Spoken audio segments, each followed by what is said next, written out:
أعوذ بالله من الشيطان الرجيم. بسم الله الرحمن الرحيم. سورۃ البقرہ کی آیت نمبر 217 میں اللہ عز و جل کا فرمان ہے وَلَا يَزَالُونَ يُقَاتِلُونَكُمْ حَتَّى يَرُدُّوكُمْ عَنْ دِينِكُمْ إِنِ اسْتَطَاعُوا، کہ اے مسلمانوں، دشمنان اسلام مسلسل تمہارے ساتھ لڑائی کرتے رہیں گے، اور ان کی لڑائی کا مقصد یہ نہیں ہوگا کہ تمہاری جانیں لے لیں، تمہارے مال لوٹ لیں، یا تمہارے علاقوں پر یہ قابض اور مسلط ہو جائیں، بلکہ اس کا مقصد یہ ہوگا حتیٰ یردوکم عن دینکم، ان کی لڑائیاں، ان کی جنگ تمہارے خلاف اس وقت تک یہ سب جاری رہے گا یہاں تک کہ وہ تمہیں تمہارے دین سے ہٹا دیں، پھیر دیں۔ ان استطاعوا، اگر وہ اس کی استطاعت اور اس کی طاقت رکھیں۔ وَمَن يَرْتَدِدْ مِنْكُمْ عَنْ دِينِهِ فَيَمُتْ وَهُوَ كَافِرٌ، یاد رکھو تم میں سے جو بندہ مرتد ہو جائے گا، دین سے پھر جائے گا، پھر اسے حالت کفر میں موت آئے گی، فَأُولَئِكَ حَبِطَتْ أَعْمَالُهُمْ فِي الدُّنْيَا وَالْآخِرَةِ، تو یہی وہ لوگ ہیں جن کے اعمال دنیا اور آخرت میں برباد ہو گئے۔ وَأُولَئِكَ أَصْحَابُ النَّارِ هُمْ فِيهَا خَالِدُونَ، اور یہی جہنمی ہیں اور جہنم میں ہمیشہ ہمیشہ کے لیے رہیں گے۔ اس آیت میں اللہ تبارک و تعالی نے ہم مسلمانوں کو آگاہ کیا ہے کہ عالم کفر کی سازشیں تم مسلمانوں کے خلاف ہمیشہ ہمیشہ کے لیے چلتی رہیں گی۔ یہ تم سے جنگ اور لڑائی کے سلسلے کبھی بند نہیں کریں گے، تمہارے ساتھ ان کی لڑائی پہلے بھی تھی اور بعد میں بھی جاری رہے گی۔ تم سے لڑنے کا مقصد کیا ہے؟ بنیادی ہدف اور سب سے بڑا ٹارگٹ ان کا یہ ہے کہ تمہیں دین ایمان سے محروم کرنا اور اسلام سے پھیر دینا، جیسا کہ اللہ تبارک و تعالی نے سورہ انفال کے اندر فرمایا کہ جو کافر ہیں ينفقون اموالهم ليصدوا عن سبيل اللہ، یہ اپنے مال خرچ کرتے ہیں، پیسہ لگاتے ہیں، کس لیے؟ تاکہ اللہ کی راہ سے لوگوں کو روک سکیں، اسلام کی راہ کے اندر رکاوٹیں ڈال سکیں، اس لیے پیسے خرچ کرتے ہیں، دولت خرچ کرتے ہیں۔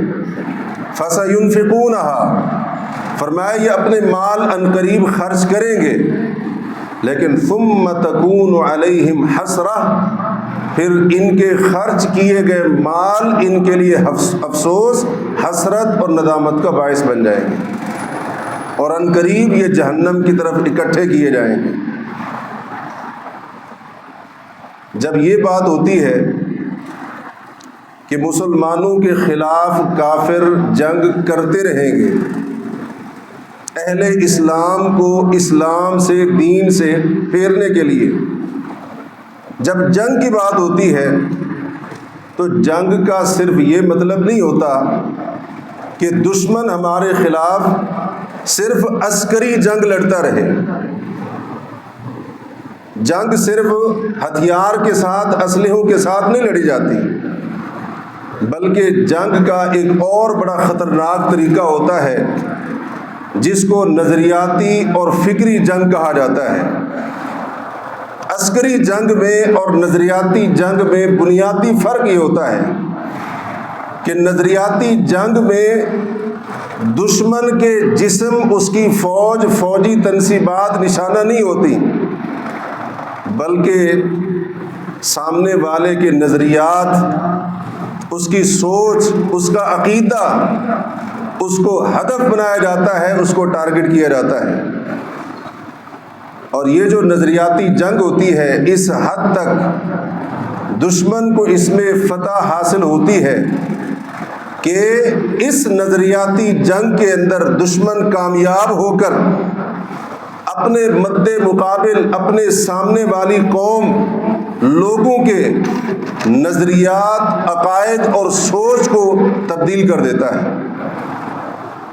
بسا اوقات تو دشمن کو اس میں اس قدر کامیابی ملتی ہے کہ گویا کہ کلمہ پڑھنے والے کا ذہن وہ یہود و نصارہ کے اور کافروں کے کنٹرول میں آ چکا ہو۔ جیسے چاہے اس کے ذہن کو جس طرف پھیر دے، اس کی سوچ کو جس طرح سے کنٹرول کرے، اس حد تک کی بھی بسا اوقات دشمن اس نظریاتی جنگ کے اندر کامیاب ہو جاتا ہے۔ خاص طور پر آج کے دور میں جب سے انٹرنیٹ کا استعمال شروع ہوا، میڈیا، سوشل میڈیا کے ساتھ ہر بندے کا تعلق جڑ گیا یا جوڑا گیا، اور اس کو وہ اہمیت یا حیثیت حاصل ہوئی کہ کوئی بندہ بھی اس سے مستغنی نہیں ہو سکتا، لازمی طور پر اس کا اس کے ساتھ تعلق ہونا ہے اور ہوتا ہے۔ تو یہ نظریاتی جنگ دشمن نے ہمارے خلاف مزید تیز کر دی ہے۔ پہلے بھی یہ ہوتا تھا، اب کچھ زیادہ ہوتا ہے کہ نظریاتی جنگ کے لیے ایک ہتھیار با اثر شخصیات ہوا کرتی تھی۔ با اثر شخصیات، ان کا تعلق کسی بھی شعبے سے ہو، سیاست سے ہو، کھیل سے ہو، اور اسی طرح سے اداکاری وغیرہ اس قسم کے شعبہ جات سے ہو۔ اور آج کے دور میں خاص طور پر سوشل میڈیا انفلوئنسر جن کو کہا جاتا ہے، وہ لوگ جو سوشل میڈیا کے اوپر بڑے با اثر سمجھے جاتے ہیں، اس قسم کے لوگوں کے ذریعے نظریاتی جنگ میں اس کے ذریعے الحادی، لادینی اور بے دینی نظریات کو عام کیا جاتا رہا ہے۔ اور جب سے سوشل میڈیا کا استعمال زیادہ ہوا، عام ہوا، ہم نے کہا اس جنگ کے اندر مزید دشمن نے تیزی دکھائی۔ ہر بندے کا تعلق ہے سوشل میڈیا کے ساتھ، ہر بندے کی جیب میں، اس کے ہاتھ کے اندر موبائل ہے۔ دشمن نے ایسا اس نظریاتی جنگ کو ہمارے اوپر مسلط کیا کہ ہم میں سے اکثریت کی اس نے سوچ ہی بدل ڈالی، نظریات بدل ڈالے، اور جو فہم و فراست تھی، جو غور و فکر کرنے کی جو بنیاد تھی، دشمن نے اس کے اوپر زبردست اور کاری قسم کی ضرب لگائی۔ لیکن یہ سب کچھ لاشعوری طور پر غیر محسوس طریقے سے ہوا۔ ہمیں سمجھ نہیں آئی کہ کس طرح سے ہماری سوچوں کو تبدیل کر دیا گیا۔ اس کے اوپر تفصیلی بات ہو سکتی ہے، لیکن وقت اس کی اجازت نہیں دیتا ہے۔ اس نظریاتی جنگ کے ذریعے میڈیا، سوشل میڈیا کو ایک مؤثر، کارگر ہتھیار بنا کر خاص طور پر امت مسلمہ کے نوجوانوں کو اگر بے حیائی، بے راہ روی کے اوپر لگایا گیا تو یہ بات بلا شک و شبہ اپنی جگہ پر صحیح ہے اور درست ہے۔ لیکن معاملہ یہیں تک نہیں رکا، بلکہ دشمن نے نظریاتی وار کر کے نہ صرف نوجوان نسل کے اخلاق و کردار کو متاثر کیا، اپنی ثقافت، اپنا کلچر، اپنی تہذیب، اس کی دھاک مسلمانوں کے اوپر بٹھائی، بلکہ اب تو یہاں تک معاملہ پہنچا ہے کہ دشمن اس جنگ کے اندر اس حد تک کامیابی حاصل کر چکا ہے کہ اب امت مسلمہ کی خاص طور پر نوجوانوں کی جو ایک بڑی تعداد ہے اس کو دین کا باغی اور دین کا سرکش بنا دیا، اسلام کے مقابل لا کر کھڑا کر دیا۔ بلکہ اس سے بھی آگے بڑھتے ہوئے ہمارا دشمن نظریاتی جنگ کے اندر اس قدر فتح حاصل کر چکا ہے کہ توہین مذہب کی گستاخی، اسلام کی توہین اور تحقیر، اللہ رب العالمین کی توہین اور تحقیر، اللہ کی آیات کا مذاق اڑانا، قرآن مجید کی توہین اور تحقیر، رسول کریم کی رسالت کے اندر توہین، اور اسی طرح سے شریعت کے احکام کے بارے میں زبان درازی کے اوپر جرت آج کئی کلمہ پڑھنے والوں کو حاصل ہو چکی ہے۔ اللہ رب العالمین نے فرمایا وَلَا يَزَالُونَ يُقَاتِلُونَكُمْ حَتَّى يَرُدُّوكُمْ عَنْ دِينِكُمْ إِنِ اسْتَطَاعُوا، یہ کافر مشرکین ہوں، بت پرست ہوں، آگ کے پجاری ہوں، اور اسی طرح سے بتوں مورتیوں کی عبادت کرنے والے ہوں، صلیب کے پجاری ہوں، یا یہودیوں کی شکل میں ہوں، کمیونسٹ اور دہریے ہوں، ملحد یا اس قسم کے جو جتنے بھی کافر ہیں، فرمایا ہمیشہ تمہارے خلاف ان کی جنگ تب تک جاری رہے گی جب تک تمہیں تمہارے دین سے نہ پھیر دے۔ ایسا جال بچھایا دشمن نے، ایسے نظریاتی حملے کیے جو اس کے نظریاتی حملے کارگر مؤثر ثابت ہوئے۔ نام نہاد مسلمان ہے، کلمہ پڑھنے والا ہے، نام اس کا مسلمانوں والا ہے، مسلم خاندان معاشرے کے اندر اس کی آنکھ کھلی ہے، اسلامی ملک کے اندر رہنے والا ہے، مذہب کا باغی ہو چکا ہے، اسلام کا باغی ہو چکا ہے۔ اب اپنی زبان کے ساتھ، اپنی تحریروں کے ساتھ، اپنی تحریروں میں، اپنی گفتگو میں مختلف انداز سے صریح طور پر اشارے کنایے میں اسلام کی توہین اور گستاخی کو اپنا حق سمجھ رہا ہے۔ یہ توہین مذہب کیا ہے؟ تھوڑا سا اس کی تاریخ کے اوپر بھی نظر ڈالتے ہیں۔ تفصیل کا موقع تو نہیں ہے، اشارتاً چند ایک باتیں اگلی بات کو سمجھنے کے لیے آپ کے سامنے رکھنا ضروری ہے۔ یہ کیا بلا ہے توہین مذہب؟ بلاسفیمی جس کو کہا جاتا ہے، مذہب کی گستاخی، کہ دوسروں کا مذہب بالعموم اور خصوصاً بندہ جس مذہب کو ماننے کا دعویٰ کرتا ہو اس کی توہین، اس کی گستاخی کرنا، یہ کیا ہے؟ یہ کہاں سے آ گئی؟ پاکستان کے اندر یہ کہاں سے آ گئی؟ مسلمانوں کے اندر یہ سوچ کہاں سے آ گئی؟ یہ مصیبت مسلمان اس کے اندر کیسے گرفتار ہوئے؟ اس کی تاریخ بڑی لمبی بھی ہے، پرانی بھی ہے۔ 13ویں صدی عیسوی کا اخیر ہے، 14ویں صدی عیسوی کی ابتدا ہے۔ کچھ عیسائی کلیسا اور اپنے بادشاہوں کے مظالم سے تنگ آ کر عیسائیت سے بیزار ہو گئے، دین بیزار بن گئے، عیسائیت سے اعلان برات کیا۔ اور پھر یہی جب ایک گروہ باقاعدہ ایک شکل اختیار کرتا ہے، آگے چل کر وہ صرف دین بیزار نہیں ہوئے، انہوں نے عیسائیت کے اوپر حملے کرنے شروع کر دیے۔ اس دین عیسائیت، اس کی مقدسات، اس کی توہین کرنی شروع کر دی۔ یہ سلسلہ چلتا رہا۔ 19ویں صدی کی ابتدا یا وسط کا زمانہ ہے۔ ایک برطانوی شہری جس کا نام جارج بتایا جاتا ہے، جارج جیکب ہالیوک، اس بندے نے باقاعدہ توہین مذہب کا ایک نظریہ قائم کیا، ایک عقیدہ بنایا۔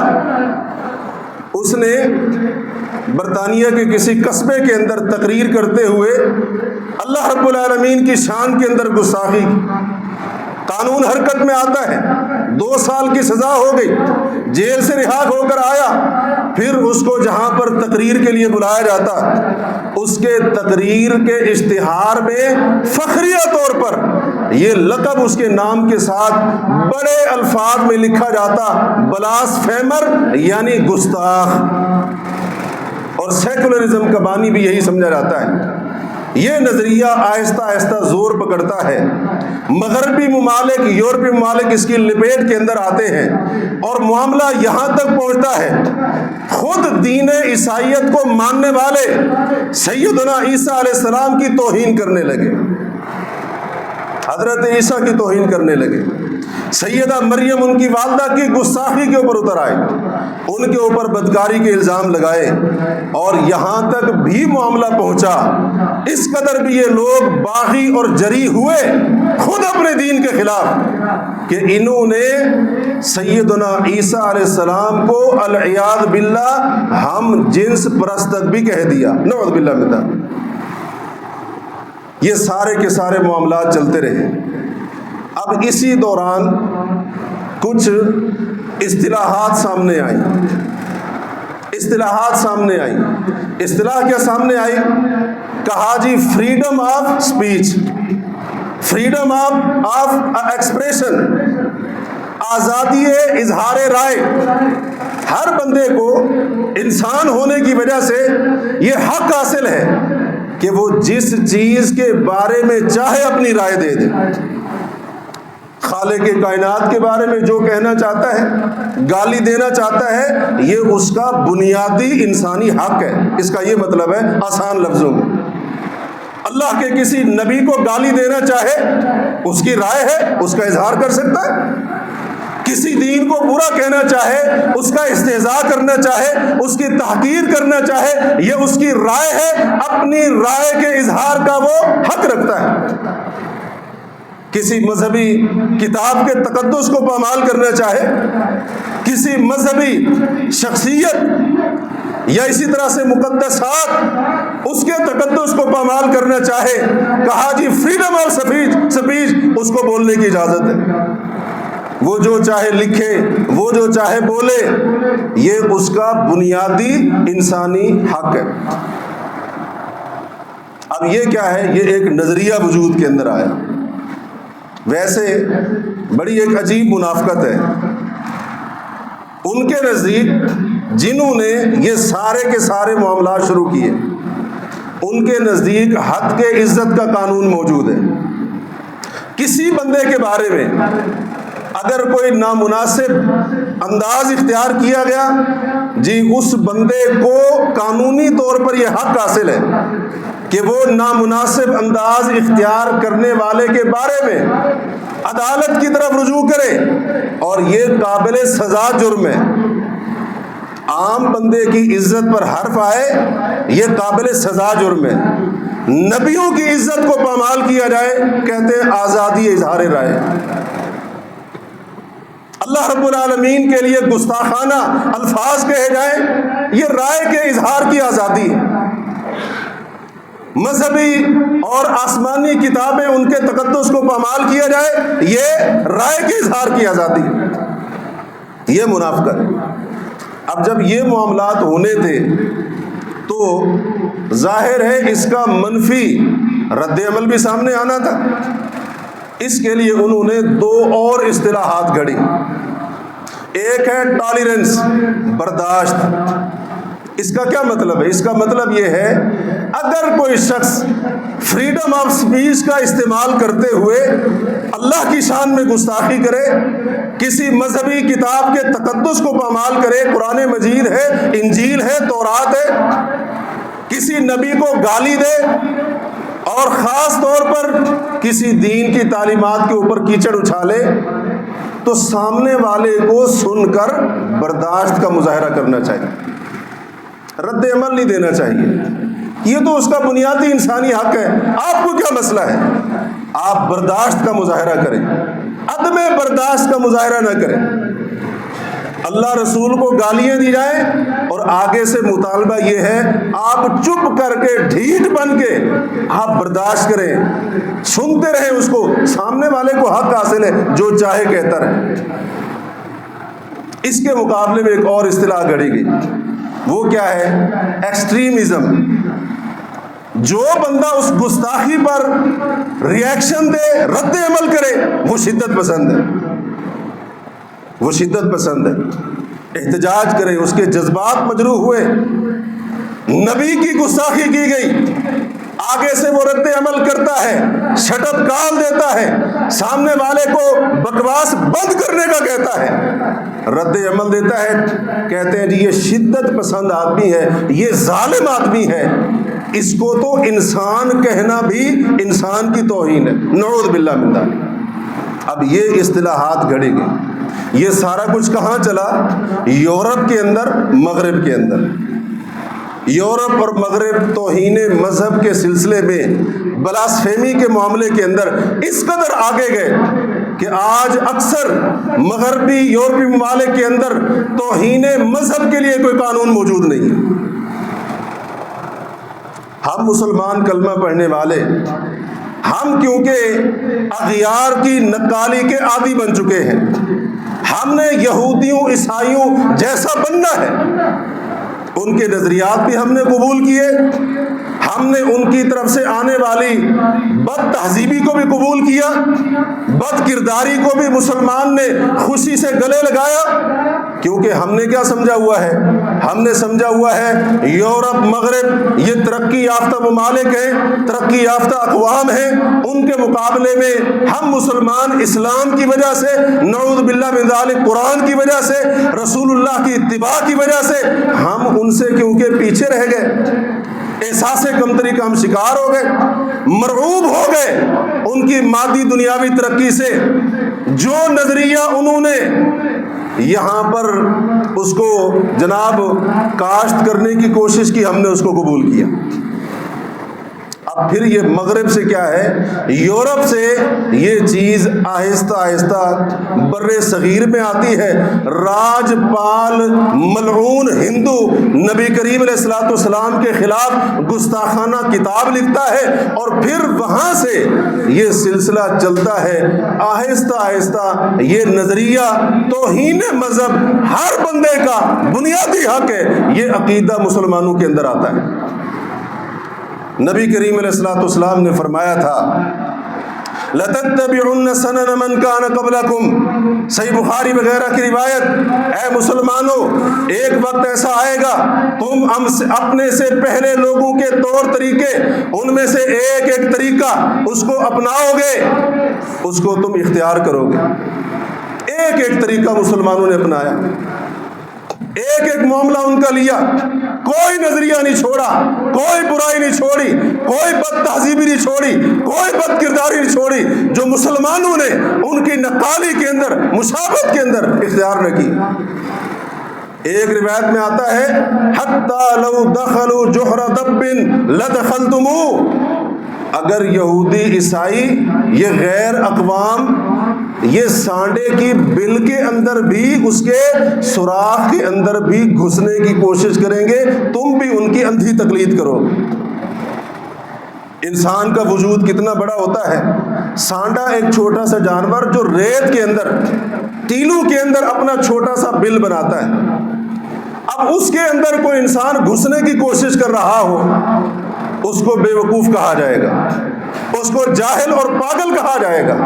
رسول اللہ نے فرمایا اگر یہودی یا عیسائی اس سانڈے کے چھوٹے سے بل سوراخ کے اندر گھسنے کی کوشش کر رہے ہوں گے، امت مسلمہ کے کئی لوگ ان کی دیکھا دیکھی یہ نہیں دیکھیں گے کتنی بڑی بے وقوفوں والی حرکت کر رہا ہے، یہودی کر رہا ہے، عیسائی کر رہا ہے، کیونکہ وہ ترقی یافتہ ہونے کا جو رعب ہے سوار ہے ذہن کے اوپر، اللہ کے نبی فرماتے ہیں تم بھی اس کی اندھی تقلید کرنے کی کوشش کرو۔ ایک حدیث میں تو یہاں تک بھی آیا اگر یہودیوں عیسائیوں میں سے، دشمنان اسلام میں سے اگر کسی نے علل اعلان کھلے عام اپنی ماں سے نکاح کیا ہوگا، میری امت میں سے ایسا بدبخت بھی ہوگا جو یہودیوں عیسائیوں کے دیکھا دیکھی اپنی ماں کے ساتھ اعلانیہ نکاح کرے گا۔ اندھی تقلید کی، اور یہ نظریہ آیا توہین مذہب کے۔ سلمان رشدی، ملعونہ تسلیمہ نسرین، یہ بدنام زمانہ قسم کے لوگ نام ان کے مسلمانوں والے، لیکن کام فرعون سے بھی بڑھ کر۔ آپ کو ایک حیران کن بات بتاؤں، قیام پاکستان سے لے کر 1983 تک 36 سال بنتے ہیں، نبی کریم صلی اللہ علیہ وسلم کی شان کے اندر اگر کوئی گستاخی کرتے، اس کے لیے باقاعدہ کوئی قانون موجود نہیں تھا۔ 36 سال تک کوئی باقاعدہ قانون موجود نہیں۔ 1983 کے اندر ایک شخص، ایک ملعون، اس نے کتاب لکھی جس کا نام تھا مشتاق راج، گستاخانہ کتاب لکھی۔ پیشے کے اعتبار سے وکیل ہے اور اس کے مقابلے میں ایک وکیل کھڑا ہوتا ہے، اس نے حرکت کی، اس نے تحرک پیدا کیا، تحریک پیدا کی، لوگوں کو توجہ دلائی۔ 4 سال کوشش کرنے کے بعد 1987 کے اندر توہین رسالت کا قانون بنتا ہے۔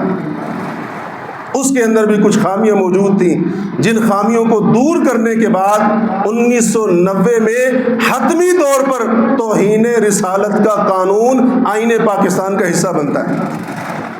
آئین پاکستان کی شق 295 اور 298 قانون توہین مذہب کے متعلق ہے، بلاسفیمی لا جس کو کہا جاتا ہے۔ اس قانون کے تحت جو شخص قرآن کی بے حرمتی کرے گا اس کے لیے سزا، مقدسات کی بے حرمتی کرے گا، شاعر دین، شاعر اسلام کی بے حرمتی کرے گا، اس کے لیے سزا۔ اور اسی کی ایک شق ہے 295C، توہین رسالت کی سزا صرف ایک ہی ہے اور وہ ہے سزائے موت۔ یہ آئین پاکستان کا حصہ ہے۔ اب دشمن نے کیا چال چلی؟ اگر آپ کو پچھلی بات سمجھ آئی ہو، دشمن نے نظریاتی جنگ کے ذریعے، فکری جنگ کے ذریعے مسلمانوں کو آہستہ آہستہ توہین مذہب کے اوپر لگایا، جال بچھایا، منصوبہ بنایا۔ اس کے لیے کروڑوں اربوں نے کھربوں ڈالر خرچ کیے گئے۔ اس وقت بھی آپ کے ملک پاکستان کے اندر سینکڑوں NGOs باقاعدہ فنڈڈ ہے جو لادینی الہادی نظریات پھیلانے کے مشن کے اوپر ہے۔ ایک با اعتماد شخص کے بقول آپ کے تعلیمی اداروں کے اندر جو بڑی بڑی پوسٹوں، عہدوں کے اوپر ہیں، آدھے سے زیادہ ملحد اور دین بیزار ہیں۔ ایسا دشمن نے زبردست وار کیا ہے۔ دشمن کی نظر شروع دن سے تھی توہین مذہب کے قانون کے اوپر، بالخصوص توہین رسالت کے قانون کے اوپر۔ یہ قانون دشمن کو کھٹکتا ہے کیونکہ مغربی یورپی معاشرہ توہین کو توہین نہیں سمجھتا بلکہ اپنا حق سمجھتا ہے۔ ان کی نظر میں توہین مذہب کا قانون ہو، توہین رسالت کا قانون ہو، یہ شدت پسندی کے اوپر مبنی ہے۔ اس کے لیے دشمن نے ماضی کے اندر بڑی چالیں چلی اور اس کے لیے کئی لوگوں کو اکسایا گیا، اور یہ بات کوئی ڈھکی چھپی نہیں۔ کوئی بندہ یہاں ملک پاکستان کا باشندہ، کلمہ پڑھنے والا، نام اس کا مسلمانوں والا ہے، باپ اس کا مسلمان ہے، مسلمان گھرانے کے اندر پیدا ہوا ہے، وہ گستاخی کرتا اور پناہ اس کو کہاں پر ملتی؟ فرانس میں، جرمنی میں، برطانیہ کے اندر کسی مغربی یورپی ملک کی اس کو گویا کہ جو شہریت تھی وہ اعزاز اور انعام کے طور پر دی جاتی۔ سوشل میڈیا کا دور آتا ہے، دشمن نے اس میدان کو بھی غنیمت جانا اور کئی لوگ کھڑے کیے۔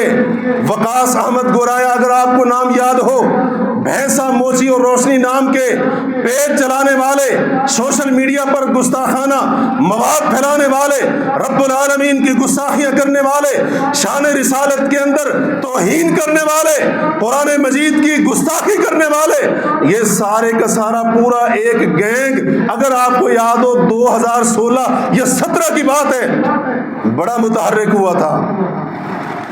اسی کے اوپر وطن عزیز کے اداروں نے اس خطرے کو بھانپتے ہوئے ایک خاص ادارہ بنایا جو سائبر کرائم، سوشل میڈیا کے ذریعے، میڈیا کے ذریعے ہونے والے کرائم ہیں ان کو کنٹرول کرنے کے لیے ادارہ بنتا ہے، حرکت میں آتا ہے۔ ایسے لوگوں کو تلاش کیا گیا، گرفتاریاں ہوئیں، مقدمات بنے اور ان لوگوں کے خلاف سخت ایکشن لیا گیا۔ اس وقت کیا معاملہ چل رہا ہے؟ آپ نے سنا ہوگا میڈیا کے اوپر، سوشل میڈیا کے اوپر، اب جو تقریباً ویسے تو 750 سے زیادہ کیس ہیں، دعویٰ یہ کیا گیا کہ تقریباً جو 450 یا کم و بیش 400 کیس ہیں وہ جھوٹے مقدمات ہیں۔ ایک گینگ ہے جس میں کچھ افراد شامل ہیں، وہ بزنس کر رہے ہیں، بلاسفیمی بزنس گینگ کا اس کو نام دیا گیا، لوگوں کو پھنساتے ہیں۔ اب کہانی کیا گھڑی گئی، کوئی لڑکی ہے اسپین سے پتہ نہیں کہاں سے وہ رابطہ کرتی ہے، خاص طور پر نوجوانوں سے، یا کسی بندے کو ایسے ہی کسی واٹس ایپ گروپ کے اندر ڈال دیا جاتا ہے، وہ لڑکی یا اس گروپ کا ایڈمن توہین آمیز مواد بھیجتا ہے، آگے سے وہ بندہ کہتا ہے یہ کیا بھیجا ہے، وہ لڑکی یا اس گروپ کا ایڈمن جواب دیتے ہیں نہ انجان بنتے ہوئے کہ کیا بھیجا ہے، مجھے واپس کرو، واپس بھیجو مجھے۔ وہ جب بھیجتے ہیں کہتے نہیں، بندہ بلاک کر دیتا ہے، اسی کے اوپر مقدمہ بن جاتا ہے۔ یہ ایک جھوٹ ہے، جیسے کہا جاتا ہے نا جھوٹ کے پاؤں نہیں ہوتے ہیں، بالکل سفید جھوٹ ہے، ثبوت کوئی پتہ نہیں۔ جن لوگوں کو پکڑا ہوا ہے ان کے بارے میں پوری تحقیقات ہوئی، ٹرائل کورٹ کے ذریعے اداروں نے پورے موبائلوں کے ٹیسٹ ہوئے، جو مدعیان ہیں یعنی توہین رسالت یا توہین مذہب کے مقدمات کے جو مدعیان ہیں، وہ کہتے ہیں ہمیں ان کے موبائلوں سے اس کہانی کے کوئی ثبوت نہیں ملے۔ اب دیکھیں کس طرح سے دشمن چال چل رہا ہے، نظریاتی جنگ، وَلَا يَزَالُونَ يُقَاتِلُونَكُمْ حَتَّى يَرُدُّوكُمْ عَنْ دِينِكُمْ، دین سے پھیرنے کے لیے، دین سے مرتد کرنے کے لیے، اسلام سے ہٹانے کے لیے دشمن کیسی کیسی چالیں چل رہا ہے، سازشوں کے جال بچھا رہا ہے۔ عام لوگوں کو تاثر یہ دیا جا رہا ہے کہ بات تو ایسے ہی ہے۔ آپ نے ایک ویڈیو دیکھی ہوگی، ایک آدمی رومال کے ساتھ اس نے اپنا چہرہ لپیٹا ہوا ہے، وہ ایک گستاخ کا باپ ہے، اور میں آپ کو بتاتا ہوں اس نے کیا گستاخی کی ہے اس کے بیٹے نے۔ ویڈیو بنائی گئی، وہ جناب بندہ کہہ رہا ہے جی ایسے ایسے، وہی کہانی واٹس ایپ گروپ والی، لڑکی والی، اس طرح سے بھیجا جاتا ہے، پھر پکڑ لیا جاتا ہے، مقدمہ درج کر دیا جاتا ہے۔ آپ کو پتا ہے وہ آدمی جس کی ویڈیو بنا کر سوشل میڈیا کے اوپر چلائی گئی اور پچھلے کچھ دنوں کے اندر بڑی وہ گردش کرتی رہی، سادہ عوام دھوکہ کھا گئے، یہ اس کا باپ کہہ رہا ہے ایسے، اس کے بیٹے کا پتہ ہے کیا قصور ہے؟ اللہ کی قسم زبان اجازت نہیں دیتی یہ الفاظ کہنے کے لیے۔ اس کا DNA ملا قرآن مجید کے صفحے سے، العیاذ باللہ، العیاذ باللہ، ثبوت کے ساتھ اسلام آباد ہائی کورٹ کے اندر سب پیش کیا گیا۔ یہ کس طریقے سے ٹریپ کیا گیا اس کو؟ اس کا DNA ملتا ہے قرآن مجید کے صفحے کے اوپر۔ ملک کا سب سے بہترین فرانزک ادارہ وہ DNA کو میچ قرار دیتا ہے، وہ چیلنج کرتا ہے، پورے ملک میں کیا پوری دنیا کے اندر جاؤ ہماری اس رپورٹ کو غلط نہیں ثابت کر سکتے۔ قرآن مجید کی گستاخی، مسلمان ملک کے اندر کلمہ پڑھنے والا، اور ایک گروہ کھڑا ہو گیا ان کو بچانے کے لیے۔ وہ ہمدرد لگ رہا ہے اور جو ملزمان ہیں وہ مظلوم بنا کر پیش کیے جا رہے ہیں۔ پتہ ہے کیسے کیسے مقدمات درج ہیں گستاخی کے؟ یہ ابھی محرم کے دن گزرے ہیں، 10 محرم کے 10 دنوں کے اندر کیا آپ جانتے ہیں پورے ملک کے اندر گستاخی کے کتنے مقدمات درج ہوئے؟ 250 مقدمات درج ہوئے، 250 مقدمات درج ہوئے صرف 10 دنوں کے اندر۔ اوسط نکالیں روزانہ 25 گستاخیاں ہوئیں، العیاذ باللہ۔ یہ کہاں پر ہو رہا ہے؟ دشمن یہی چاہتا ہے دشمن یہی چاہتا ہے، آواز اٹھائیے، سازشوں کے اندر آنے کی ضرورت نہیں۔ اگر یہ سارا کچھ پیسے کے لیے کیا گیا تھا، کس سے پیسے مانگے، کتنے مانگے، کوئی ثبوت نہیں۔ یہ سارا کچھ اگر ٹریک کیا گیا تھا، ثبوت کوئی نہیں ہے، صرف کہانیاں ہیں، باتیں۔ ایسے مقدمات بھی درج ہوئے کہ اعضائے مخصوصہ کے اوپر رسول اللہ کے اہل بیت اور رسول اللہ کے صحابہ کے نام لکھے ہوئے تھے۔ ایسے مقدمات بھی درج ہوئے۔ ایک مقدمہ ایسا بھی درج ہوا، ایک بندہ کہتا تھا میں شیطان کا پیغمبر ہوں، شیطان کا پیغمبر ہوں، اور میرے اوپر شیطان کی طرف سے الہام ہوتا ہے، یعنی وحی آتی ہے۔ نعوذ باللہ من ذلک۔ یہ ایسے نہیں بنے ہوئے، اداروں کو مشکوک کر دیا، پورے اس معاملے کو مشکوک کر دیا، بلکہ جو اسلام پسند لوگ ہیں، جو اسلام کے ساتھ کھڑے ہیں، تحفظ ناموس رسالت کے لیے کھڑے ہیں، حرمت رسول کے لیے کھڑے ہیں، وہ تو کہہ رہے ہیں کہ یہ توہین رسالت کے قانون کو مشکوک بنانے کی سازش ہے۔ اس میں کوئی شک نہیں کہ بسا اوقات اس قانون کا غلط استعمال ہو جاتا ہے۔ لوگوں نے ذاتی انتقام کے لیے مد مقابل کے اوپر توہین رسالت کے پرچے کروا دیے، لوگوں نے مسلکی تعصب کی بنا پر سامنے والے کے اوپر توہین رسالت کا مقدمہ کروا دیا۔ اس قانون کا غلط استعمال ہوا ہے، کوئی شک نہیں۔ اگر قانون کا غلط استعمال ہوا ہے اور وہ بھی تھوڑی تعداد کے اندر، تو اس بات کا کیا مطلب ہے کہ قانون کو اس سرے سے ختم کر دو؟ کون سا قانون ہے جو پاکستان کے اندر غلط استعمال نہیں ہوتا؟ قتل کا قانون غلط استعمال نہیں ہوتا ہے، اس سے زیادہ غلط استعمال ہوتا ہے۔ باقی قانون دیکھ لیں، زنا بالجبر کا قانون ہے، باقی قانون ہے، اس سے کہیں زیادہ غلط استعمال ہوتے ہیں۔ تو پھر ٹھیک ہے، سارے قانون ختم کر دیے جائیں، عدالتیں بند کر دی جائیں، سارے قانون ختم کرو، جس کے جی میں جو آتا ہے وہ کہتا پھرے، کرتا پھرے، سب کو آزادی دے دو، کوئی ضرورت نہیں ہے کسی قانون کی۔ عجیب بات ہے، وہاں پر قانون ہے اگرچہ اس کا غلط استعمال ہو رہا ہے، یہاں پر بہانہ کیا ہے جی؟ قانون غلط استعمال کر کے لوگوں کو پھنسایا جاتا ہے۔ بھائی اس کا کیا مطلب ہے؟ سرے سے قانون ہی اڑا دو۔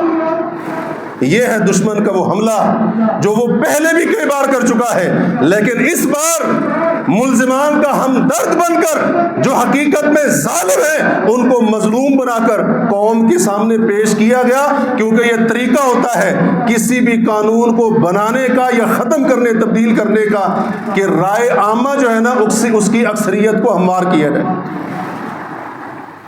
اور ہم کیا کرتے ہیں؟ دانشور بننے کے چکر میں، تجزیہ نگار بننے کے چکر میں ہم کمنٹ پر کمنٹ جھاڑ رہے ہیں۔ ہاں جی، بڑے مظلوم ہیں جی۔ اللہ کے بندوں، پہلے تحقیق تو کر لو۔ بات دو طرفہ ہمیشہ سنی جاتی ہے، یک طرفہ نہیں۔ اور یہاں پر یہ بات بھی آپ کے سامنے کرتا چلوں، کیونکہ مسئلہ ناموس رسالت کا ہے، مسئلہ ناموس اسلام کا ہے، ناموس قرآن کا ہے، اللہ کے دین کی ناموس اور شاعر دین کا مسئلہ ہے۔ لہٰذا اس قسم کے مسائل کے اندر ڈھکی چھپی لگی لپٹی بات نہیں، کھلے لفظوں کے اندر، کیونکہ بات آپ کو بھی سمجھانی ہے، پیغام آپ تک بھی پہنچانا ہے۔ یہ تقریباً 19 دن تک ہائی کورٹ کی کارروائی لائیو چلتی رہی، اور اس میں صرف ایک فریق کے دلائل کو سنا گیا جس نے الزام لگایا تھا، جس نے جھوٹا دعویٰ کیا تھا۔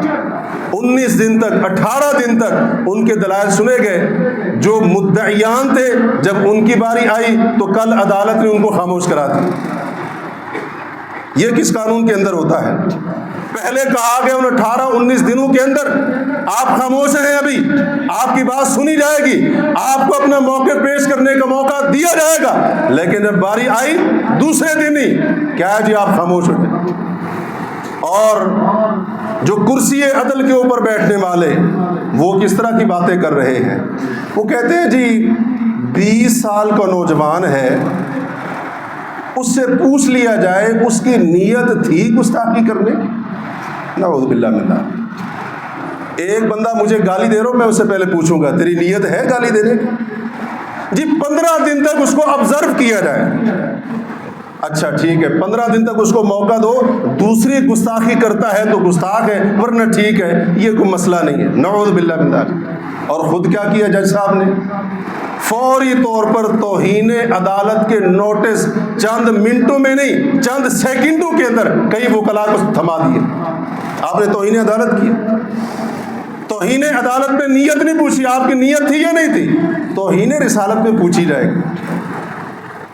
وہ جو اپنی غلاظت قرآن پر ڈال رہا ہے، وہ جو رسول اللہ کے صحابہ اہل بیت کے نام اپنے اعضاء مخصوصہ پہ لکھ رہا ہے، اس سے پہلے کنفرم کیا جائے گا تیری نیت گستاخی کرنے کی تھی۔ لا حول ولا قوت انا للہ و انا الیہ راجعون۔ اس قدر جانبداری، قانونی ماہرین کہہ رہے ہیں جانبداری، کمیشن بناؤ کمیشن بناؤ، اور لوگ بھی شروع ہو گئے جی کیا مسئلہ ہے کمیشن بناؤ۔ کمیشن بنانے کا مطلب یہ ہے ان مقدمات کو لٹکانا۔ قانونی ماہرین کے نزدیک کمیشن بنانے کا مطلب یہ ہے ان سارے کیسز کو مشکوک کرنا۔ کمیشن بنانے کا مطلب یہ ہے ایسے مجرموں کو ضمانتیں دینا۔ کمیشن بنانے کا مطلب یہ ہے ان کے لیے فرار کے، ملک سے بھاگنے کے راستے ہموار کرنا۔ یہ کمیشن بنانے کا مطلب ہے۔ اب یہ ساری بات آپ کے سامنے کی، اگرچہ کوشش کی بات کو مختصر کیا جائے لیکن وقت اوپر ہو چکا ہے۔ آخر میں ایک دو گزارشات بھی سن لیں۔ پہلی گزارش، دین اسلام کے اندر کسی بھی دین کی، مذہب کی توہین کی اجازت نہیں ہے۔ کسی بھی دین کی، مذہبی مقدس شخصیات، کتابوں کی توہین کی اجازت اسلام کے اندر نہیں ہے۔ کسی بھی نبی کی گستاخی کی اجازت اسلام کے اندر نہیں۔ یہ ہمارے دین کی خوبی ہے۔ اور جو بندہ اگر کوئی گستاخی کرے گا، اللہ کے بارے میں گستاخانہ کلمات کہے، قرآن مجید کے بارے میں، اللہ کی آیات کے بارے میں، رسول اللہ کے بارے میں، کسی صحابی کے بارے میں، نبی کے خانوادے کے کسی فرد کے بارے میں، اور اگر وہ یہ سمجھتا ہے کہ میرا یہ حق ہے، اس بندے کے اسلام کے دائرے سے نکلنے میں کوئی شک ہی نہیں ہے۔ یہ بات ذرا سمجھیے اچھی طرح سے۔ ہم اس طرح کی باتیں سن کر جذباتی ہو جاتے ہیں، ہر بندے کو فتوے دینے آ گئے، ہم اس طرح کی باتیں کرنے شروع کر دیتے ہیں۔ بڑا حساس مسئلہ ہے، توہین مذہب، گستاخی مذہب، توہین رسالت، توہین صحابہ، توہین اہل بیت۔ یہ کوئی ایسا مسئلہ نہیں ہے کہ ہم کافروں کی دیکھا دیکھی، جی مجھے ان کے بارے میں جو کہوں حق حاصل ہونا چاہیے۔ یہ اس طرح کے مسئلے نہیں ہیں۔ اگر کوئی شخص بانی پاکستان کے بارے میں کوئی غلط بات کہے، یہ جرم ہے۔ رسول اللہ صلی اللہ علیہ وسلم جو اسلام پیش کرنے والے، اللہ کی طرف سے ہمارے پاس پہنچانے والے ہیں، ان کی گستاخی وہ بندہ کہے جی میرا حق ہے، نعوذ باللہ من ذالک۔ اس لیے مسئلے کی حساسیت کو سمجھیے، اپنی اولاد کو بھی سکھائیں اللہ تعالیٰ کا ادب، رسول اللہ کا ادب، قرآن مجید کا ادب، صحابہ کا ادب، رسول کریم کے اہل بیت کا ادب، مقدسات کا ادب، شاعر دین کا ادب۔ اس کے اوپر ہمارا ایمان کھڑا ہوا ہے۔ اگر بے ادبی گستاخی کریں گے، ایمان باقی نہیں رہے گا۔ عام سے مسئلہ نہیں ہے، اس قدر حساس مسئلہ ہے۔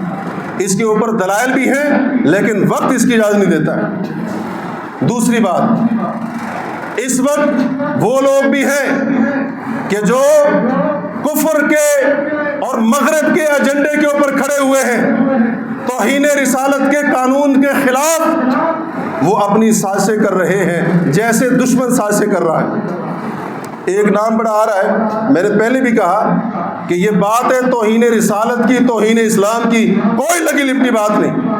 ایمان مزاری ایک وکیل کا نام آ رہا ہے۔ یہ ایمان مزاری کہاں کی پڑی ہوئی؟ مغرب کی پڑی ہوئی، اپنے دین ایمان کا سودا کر کے آئی، یہ بنیادی طور پر مدعی بنی ہوئی ہے۔ جون 2025 میں اس کو ورلڈ ایکسپریشن فورم کی طرف سے ایوارڈ دیا گیا۔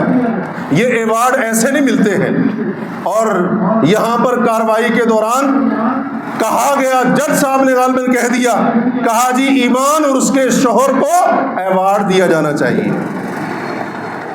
جو گستاخوں کے ساتھ کھڑے ہوئے ہیں ان کو ایوارڈ مل رہے ہیں، اور جو اسلام پسند ہیں، جو ناموس رسالت کی بات کر رہے ہیں، جو تحفظ ناموس رسالت کے دعوے دار ہیں اور اس کے لیے آواز اٹھا رہے ہیں، ان کو بدنام کیا جا رہا ہے، ان کے خلاف سازش کی جا رہی ہے۔ اس سازش سے آپ نے آگاہ رہنا۔ نبی علیہ الصلوۃ والسلام کا فرمان ہے کہ فتنوں کے دور کا آپ نے ذکر فرمایا ثم دعات علی ابواب جہنم، کچھ ایسے لوگ ہوں گے جو جہنم کے دروازوں پر کھڑے ہو کر لوگوں کو جہنم کی طرف بلائیں گے۔ اس طرح کے لوگ یقیناً یہی کردار ادا کر رہے ہیں، اس لیے اس قسم کے لوگوں کو اپنا آئیڈیل بنانے کی ضرورت نہیں ہے۔ قیامت کا دن ہوگا، جو نبی کے گستاخ یا ان کے سہولت کار یا ان کے وفادار ہیں وہ ابو لہب کے ساتھ کھڑے ہوں گے، اور جو رسول کریم کی رسالت کا تحفظ کرنے والے ہیں وہ ابو بکر صدیق کے ساتھ کھڑے ہوں گے۔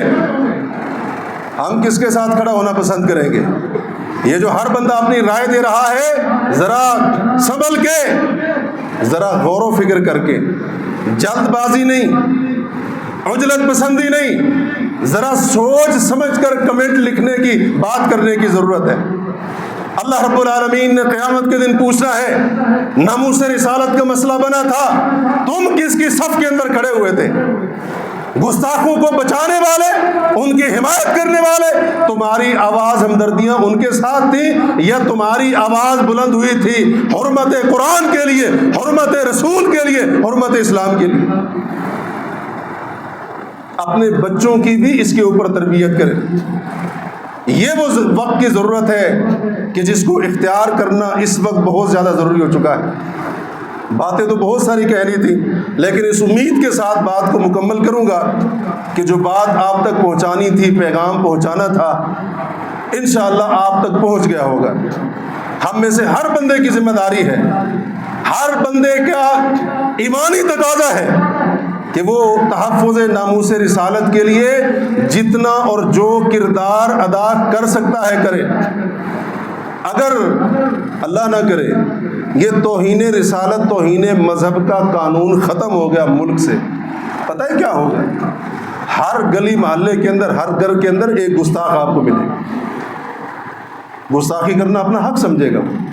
جب قانون ہی نہیں ہے، سزا ہی نہیں ہے، جرم کے اوپر پکڑ کا ڈر ہی نہیں ہے، ہر گھر کے اندر، ہر گلی میں، ہر چوراہے کے اوپر، سوشل میڈیا کے ہر پیج کے اوپر، پھر آپ کو گستاخی کے اوپر مبنی لگے ہوئے موبائلوں پر، واٹس ایپ پر، فیس بک کی سٹوری کے اوپر سٹیٹس نظر آئیں گے۔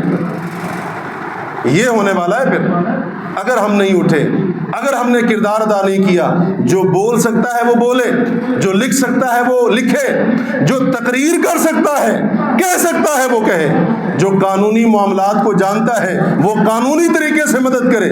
ہر بندہ اپنے اپنے طور پر تحفظ ناموس رسالت کے لیے اپنا کردار ادا کرے، تحفظ حرمت قرآن کے لیے، تحفظ حرمت اسلام کے لیے، تحفظ حرمت شاعر اسلام کے لیے ہر بندہ بلا تفریق اپنا کردار ادا کرے۔ یہ ہماری ایمانی غیرت کا تقاضا بھی ہے اور بحیثیت مسلمان ہماری ذمہ داری بھی ہے۔ اللہ تبارک و تعالی ہمیں اس ذمہ داری کو پورا کرنے کی توفیق عطا فرمائے۔ اقول قولی ھذا واستغفر اللہ لی ولکم۔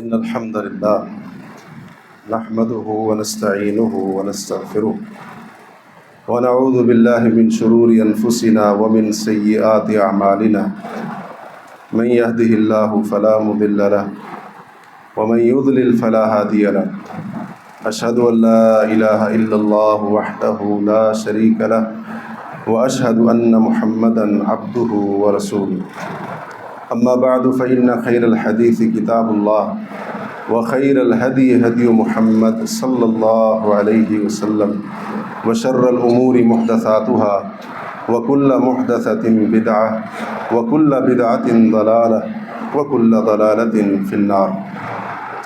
اللهم صل على محمد وعلى آل محمد كما صليت على إبراهيم وعلى آل إبراهيم إنك حميد مجيد. اللهم بارك على محمد وعلى آل محمد كما باركت على إبراهيم وعلى آل إبراهيم إنك حميد مجيد. سبحان ربك رب العزة عما يصفون وسلام على المرسلين والحمد لله رب العالمين.